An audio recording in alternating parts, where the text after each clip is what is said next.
Hey everybody in IG land, this is Sawyer. I'm here with a video basically talking about my new hobby that I'm kind of getting into, which is VHS collecting. Which, yeah, I know how hipster of me or whatnot, but like I used to have some as a kid, and it was the thing. It was the way you watch movies as not in the early '90s, I recently found the ones I had. Most of the ones I had as a kid, they were in a storage box. My parents had them in the house, and I dug them out. And I just thought it was cool, so I started, so I went on a hunt to find a VHS player, which my parents had one of those too, and I was eventually able to find that and dust it off and get it working and everything. But,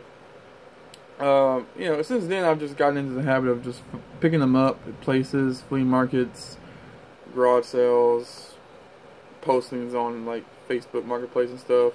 You can usually, the thing I like about collecting is that, like, there's so much, you can just pick them up so much cheaper than you can other collectibles, such as like comic books or trading cards and stuff. It's just like, usually most people charge 50 cents to 25 cents for them in local areas. Websites and stuff cost more. Anyway, I'm rambling on too much about that particular aspect. I just wanted to go over some of the VHSs. I'm gonna do like a series of videos going over my actual collection I have right now, because it's not huge. It's decent, I guess, but it's not huge. Not yet, anyway. I've picked up a few. I've like a box worth right now, so that's, yeah. But I just want to go over some of the ones I've seen. These are either movies. These are all either movies I've actually seen before, either on this format or not.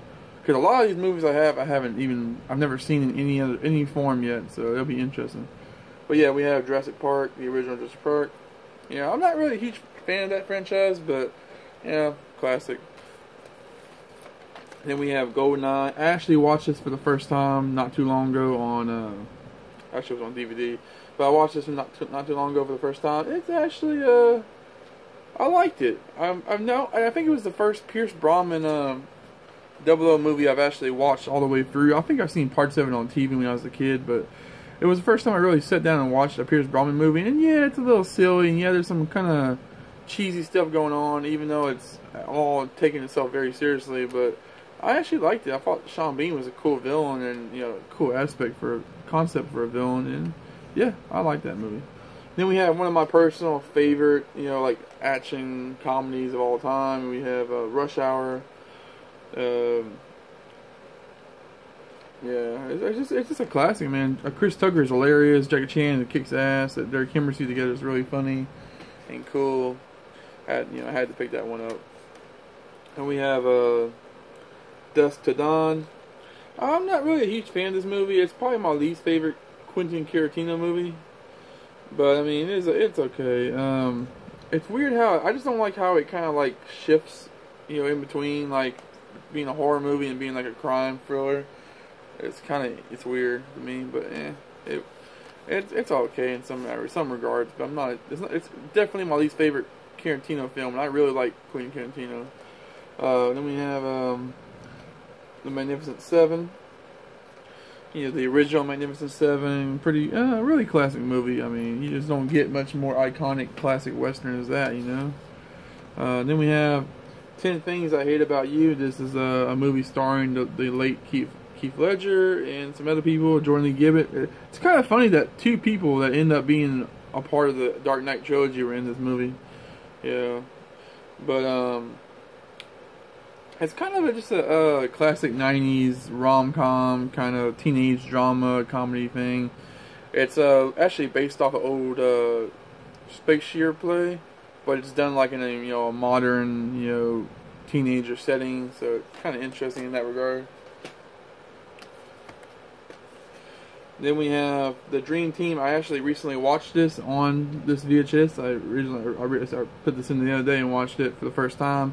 It was pretty cool. I liked it. It was a interesting movie because it's basically about these 4 guys who are all mental patients at a hospital, and they go on a field trip and to like a baseball game because their doctor wants to bring them out in the world for a little bit.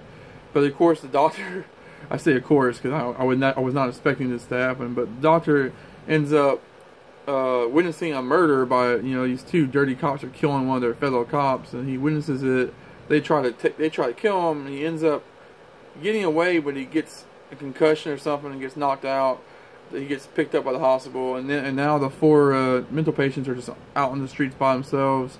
They eventually figure out what's going on, and they have to try to work together to save their doctor's life from these, killers. And it's just a weird movie. Like, it's supposed to be, it's advertised as a comedy on the VHS, but it really and it does have funny moments, but it feels more like this weird kind of action movie, But yeah, I like him, Michael Keaton. You can't go wrong with Michael Keaton. He's great in this movie. He plays this crazy, kind of scumbag, scoundrel type character, and he's really fun. Then we have Married to the Mob, which I also watched for the first time on this format the other day.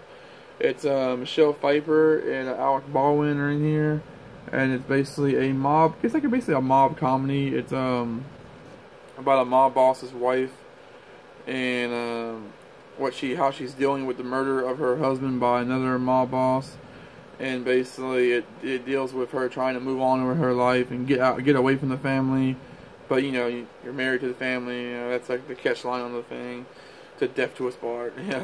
So she ends up getting mixed up with the mob guys, and then they still want her in the family or whatnot. And then there's a government, investigation where this FBI agent goes undercover to learn more about her and figure out her ties to the mob. But of course, he falls in love with her, and they start dating. It's just all that kind of shit going on.